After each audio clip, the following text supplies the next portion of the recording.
रामनगरचे आराध्य दैवत असलेल्या श्री रामलिंग देवस्थानच्या वार्षिक जत्रोत्सवाला शिवरात्रीपासून सुरुवात झाली असून या जत्रोत्सवाचा मुख्य रथोत्सव 5 मार्च रोजी दुपारी 4 वाजता होणार आहे।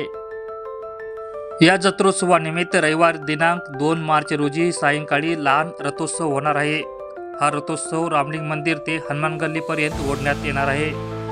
सोमवार दिनांक 3 मार्च रोजी मधला रथोत्सव होणार आहे। मंगळवार दिनांक 4 मार्च रोजी श्रींचे रथारोहण होईल।